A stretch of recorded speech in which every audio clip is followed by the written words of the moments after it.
जय हिंद दोस्तों, मैं मित्र वंशी आपका इस वीडियो में स्वागत करता हूं। आज की इस वीडियो में हम बात कर रहे होंगे जो नया सेशन हमारा स्टार्ट होने वाला है 23-24, उसमें क्लास 10th के मैथ में से कौन कौन से चैप्टर को रिड्यूस कर दिया गया है। क्योंकि मुझसे बहुत सारे बच्चे पूछ रहे थे कि भैया कौन सी एनसीईआरटी लेना है, नई लेना है या पुरानी जो हमारे पास हमने दोस्तों से ले ली उससे कम चल जाएगा। तो भाई साहब, आपकी एनसीईआरटी में कोई ज़्यादा चेंज नहीं हुआ है, उसमें कुछ चीज़ नई जुड़ी नहीं है, तो आपको पुरानी एनसीईआरटी से कम नहीं चलेगा। अगर आपके पास पुरानी एनसीईआरटी है तो आप नई ना लें, क्योंकि आपको जब टीचर सिलेबस करवाएगा तो आपका काम चल जाएगा। और अगर आपके पास फिर भी आपको डर लग रहा है तो मैं यहाँ पे आपको थोड़ा सा सिलेबस कम करवा देता हूँ। जो सिलेबस एनसीईआरटी ने इस बार कम किया है उसको हम यहाँ पे देख लेते हैं, ठीक है ना।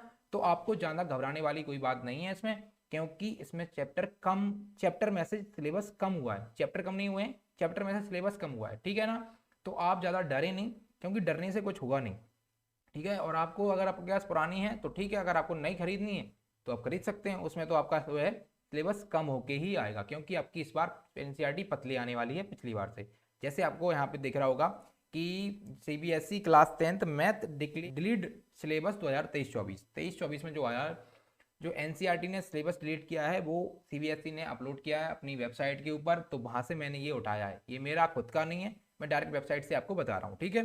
जैसे यहाँ पे पहला चैप्टर आप उनको दिया है रियल नंबर में से जो है ना इक्लेड डिवीजन लेमा थी उसको डिलीट कर दिया है। उसके अलावा कुछ भी और भी चीज़ें हैं जो डिलीट करी गई हैं, उन पर ज़्यादा ध्यान नहीं देना, क्योंकि वो ज़्यादा मेन थी नहीं, उनसे आपको फर्क नहीं पड़ेगा, ठीक है। पर यहाँ पे पॉलिनोमियल था तो पॉलिनोमियल के भी यहाँ पे जो है स्टेटमेंट वगैरह जो है, सिंपल प्रॉब्लम सॉल्व करने की स्टेट जो बनाते थे हम इक्वेशन, वो उन पे यहाँ पे डिलीट कर दिया गया है। उसके बाद पेयर ऑफ लीनियर इक्वेशन के अंदर सिंपल प्रॉब्लम जो थी वो रिड्यूस कर दी हैं उन्होंने, ठीक है ना। जो सिंपल वाली बनाते थे ना वो रिड्यूस हो गई, बाकी जो बड़ी वाली हैं वो अभी भी चलेंगी। क्वाड्रेटिक इक्वेशन के अंदर नो चेंज, ठीक है ना। क्वाड्रेटिक जो इक्वेशन थी हमारी उसमें कोई भी चेंज नहीं हुआ है। इसके अलावा अरिथमेटिक प्रोग्रेशन उसके अंदर भी कोई भी, इसमें भी कोई भी चेंज नहीं हुआ है। उसके बाद कोऑर्डिनेट ज्योमेट्री देखेंगे तो इसमें एक चीज चलती थी आपकी, एरिया का ट्रायंगल, मतलब जो ट्रायंगल का एरिया चलता था, ठीक है ना। क्या होता था कि एक फॉर्मूला आपको डायरेक्ट याद करना होता था, जिसमें आप मान रखेंगे तो आपको ट्रायंगल का फॉर्मूला मिल जाएगा। उसको इस बार उन्होंने रिड्यूस कर दिया, ठीक है ना। आपसे ट्रायंगल में एरिया कोऑर्डिनेट ज्योमेट्री के अंदर वो नहीं पूछेंगे, ठीक है। आगे चलते हैं अपन। अभी यहाँ पे ट्रायंगल दिख रहा है आपको, ठीक है। आगे यहाँ पे देखो, अब ट्रायंगल्स के अंदर बहुत सारी चीज़ें जो हैं रिड्यूस की हैं।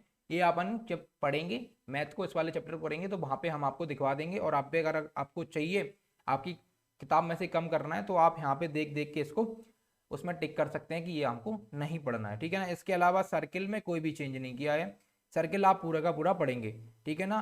कंट्रैक्शन एक मतलब एक जे बनाना होता था हमको, डायग्राम वगैरह बनाने होते थे, उस वाला चैप्टर था हमारा, इसको पूरा तरीके से डिलीट कर दिया उन्होंने, फुल चैप्टर डिलीट कर दिया। और टेक्नोमेट्री का जो बेसिक इंट्रोडक्शन है उसमें नो चेंज हुआ है।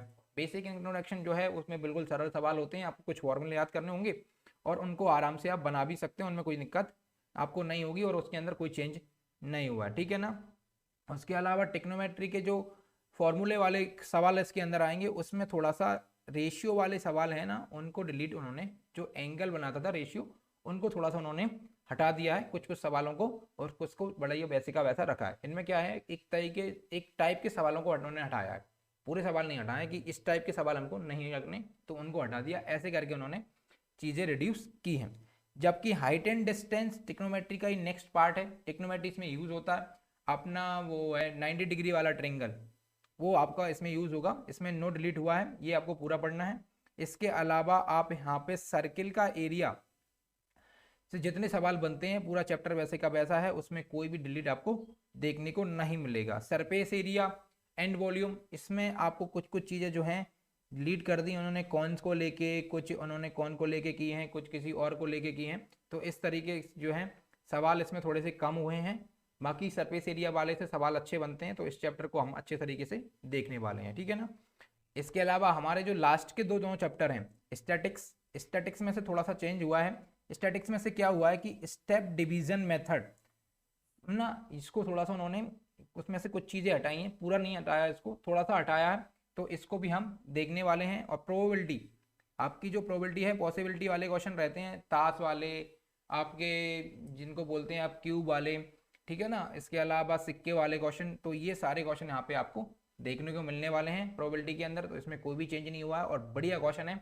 ये आपको अच्छी तरीके से पढ़नी है क्योंकि ये आपको आगे 11th और 12th में भी देखने मिलने हैं। लास्ट चैप्टर ऐसे का ऐसा बना रहेगा, ये 11th में भी चलेगा और 12th में भी चलेगा, ठीक है ना। तो ये एनसीईआरटी ने चेंज किया है, जो मैंने आपको बता दिया। अगर आपके पास पुरानी बुक है तो पुरानी बुक से काम चलाओ, नहीं है तो नई खरीदना ही है, तो उसमें क्या है, उसमें तो नई खरीदो, ठीक है।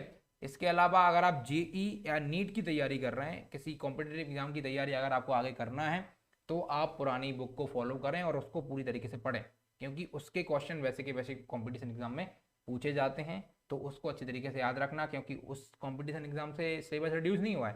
सिलेबस कहाँ से खत्म हुआ है, बोर्ड एग्जाम से खत्म हुआ है, ठीक है ना। तो इन चीज़ों को आपको ध्यान रखते हुए एनसीईआरटी को फॉलो करना है। बाकी बोर्ड में अगर परसेंटेज छोड़ना है तो आपको इनको ध्यान रख के पढ़ना है ज़्यादा से ज़्यादा और अच्छे से अच्छा। बाकी मैथ से डरने की जरूरत नहीं है, क्योंकि आपके साथ मैं हूँ और यहाँ पे वीडियो आती रहेंगी और हम हमको बताते रहेंगे किस तरीके से मैथ को सॉल्व करना है। अभी वीडियो ना आने का एक कारण ये था कि मेरा ऑफलाइन सेंटर चालू हो रहा है हमारे अशोकनगर के अंदर, तो मैं उसमें बिजी था, उसमें थोड़ा लगा हुआ था, इसलिए यहाँ पे वीडियो नहीं आ पा रही थी। बाकी आगे से वीडियो आपको मिलती रहेंगी। अगर आप चैनल से नहीं जुड़े हैं तो अभी सब्सक्राइब कीजिए और चैनल के साथ जुड़ जाओ। इस वीडियो को अपने दोस्तों के साथ शेयर करो, जिससे उन लोगों को भी जो है डर खत्म हो जाए कि इस बार मैथ का सिलेबस कम हुआ है, बाकी और सब्जेक्ट का भी सिलेबस कम हुआ है, तो उन लोगों को थोड़ी सी शांति मिले, जिससे उनका डर खत्म हो, ठीक है ना। ये चीज़ें रहने वाली हैं। बाकी आप खुद समझदार हैं और आगे हम आपको बताते रहेंगे कि आगे आपको क्या करना है। जब तक के लिए जय हिंद।